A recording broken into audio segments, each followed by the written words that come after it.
Hello and welcome to the Arma 3 E3 Night Ops Showcase, Director's Cut. Here we'll take a closer look at some of our new lighting features and finish things up with a short firefight. So, little touches like the chem light to the right, or small improvements to things like the heat effect from a burning fire, demonstrate our commitment to adding some richness and quality to night scenes. That's also evident in the revamped muzzle flashes. Although again it's an example of a visual improvement, it's interesting to consider the way that subtle aesthetic changes might impact upon gameplay, which hopefully we'll see in combat just a little later. Although we've still got a little more work to do with tweaking and configuring, particularly with the brightness and recoil, by switching to my sidearm we can see I'm now making a much smaller visual footprint.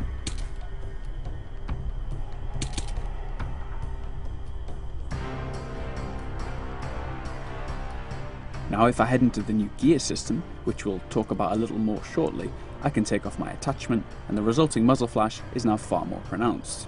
It's a pretty basic idea, but it demonstrates the way that simply adding some small visual polish produces a new set of decisions to make in combat. One bit of feedback we noticed was about the brightness of the scene. If I use a quick dev cheat to skip the date forward a fortnight or so, we can immediately see the difference between having a full moon and not. It's a lot darker, meaning that I can't quite see so far ahead and that things like NVGs or flashlights will be far more effective and pronounced within such a scene. It helps demonstrate the way that various little enhancements come together to create improved nighttime gameplay. Okay, switching the flashlight on, we can see the way it illuminates the environment and also get an idea of the advantage of the new tactical pace, where I can maneuver around with the weapon raised, part of our greater goal of improving the fluidity of controls. Taking a slightly closer look at the inventory system, we've got the customizable attachments for my weapon. At the moment we've equipped a flashlight on the side rail. Now, if I open up this second tab here, which represents the gear I can carry on my fatigues, I can switch that out for an IR pointer.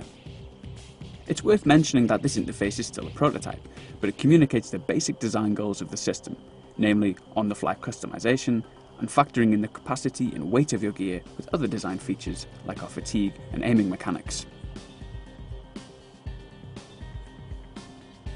Switching the IR pointer on, we can mark targets for our team, which would only be visible if they've got NVGs equipped too.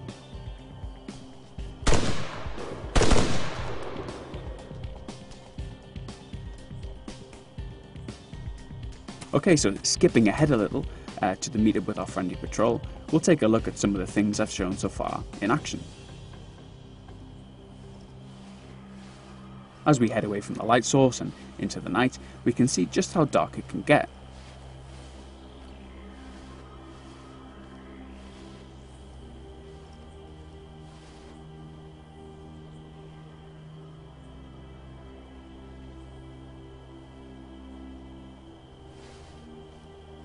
Okay, now I happen to know that there are some enemies up ahead, so if I can dive into some cover, we should get a feeling of how firefights are influenced by some of these new visual tweaks.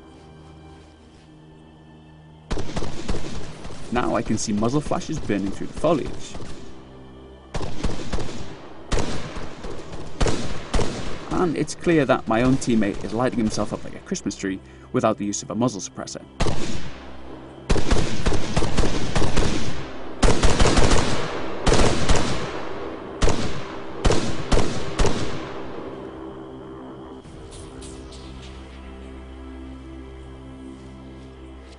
So here we've briefly seen the way that lighting can bring a real sense of both atmosphere and gameplay, working quite organically together to, hopefully, generate some fantastic experiences. Alright, that's about it for now. Stay tuned to Arma3.com and our Arma 3 official social channels to keep up to date with the very latest news and updates. Bye for now.